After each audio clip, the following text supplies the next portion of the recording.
Trump's 2020 attack strategy against Biden is straight from his 2016 playbook. President Donald Trump and his allies have zeroed in on an attack against Joe Biden, going after the presumptive Democratic presidential nominee's mental fitness in a coordinated effort using smears and innuendo to paint him as ill-quipped for the presidency. The attacks are an early demonstration of how Trump will use the full Republican Party apparatus to run a scorched earth campaign based on personal insults and baseless insinuations, an intensified version of his playbook from 2016, when Trump and his allies, without evidence, cast doubt on Hillary Clinton's health.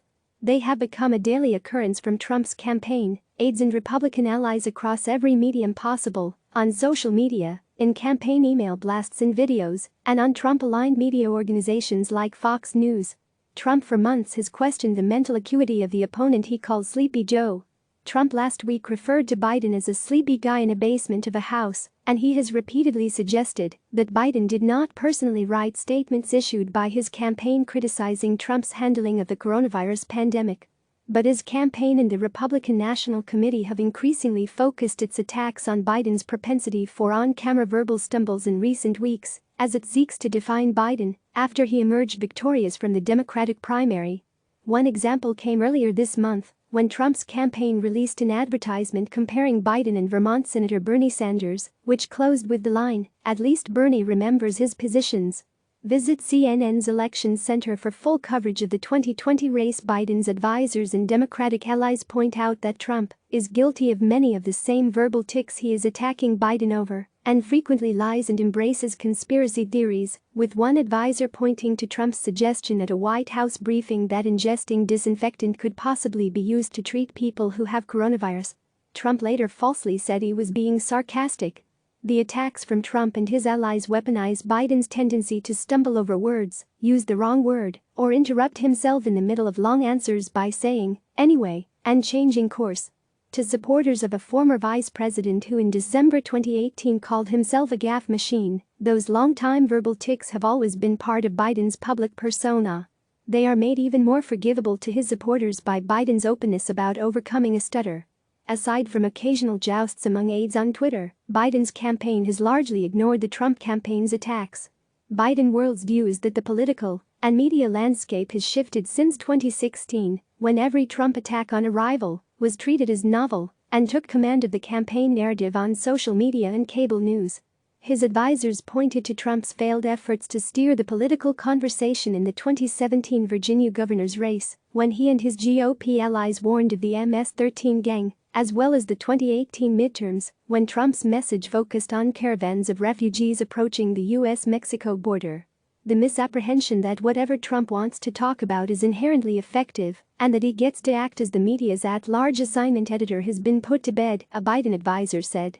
As Biden has adapted to campaigning in the age of coronavirus, knocked off the campaign trail and instead broadcasting events and interviews from a converted rec room in his basement in Delaware, Trump's campaign is seizing on every on-camera miscue, with right-wing Trump allies such as Fox News host Sean Hannity then amplifying them.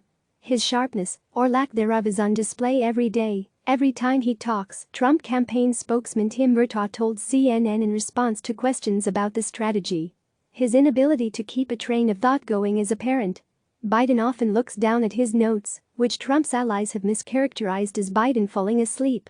Trump's son Eric Trump tweeted a 7-second video from Biden's online broadcast with Hillary Clinton on Tuesday, along with the hashtag #SleepyJoe.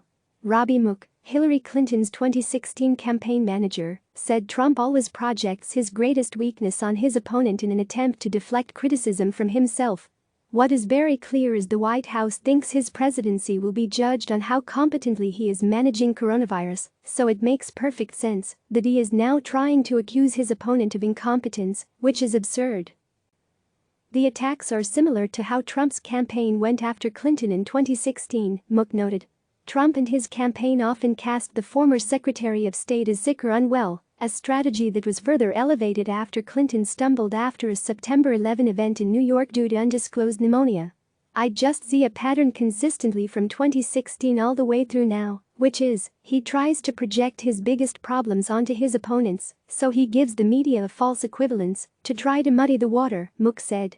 Part of the reason he was so obsessed with calling Hillary Clinton dishonest is because he is probably the most dishonest person to win the White House. Biden advisors argue that Trump's attempts to caricature Biden won't overcome the same qualities that insulated him in the Democratic primary. After 5 decades in the public eye and 8 years as President Barack Obama's number 2, voters feel like they know him. Biden often expresses distaste for attacks on his rival's character. But his aides say that, by questioning Biden's mental capacity, the president is steering the campaign toward questions of character and fitness. This is asinine to tee up, because it's 10,000 times worse for him, a Biden advisor said. As an example of how easily Trump could be parodied, Biden's aides pointed to a video from The Daily Show in which Fox News hosts and commentators' comments about Biden's mental acuity were interspersed with videos of Trump's own verbal flubs.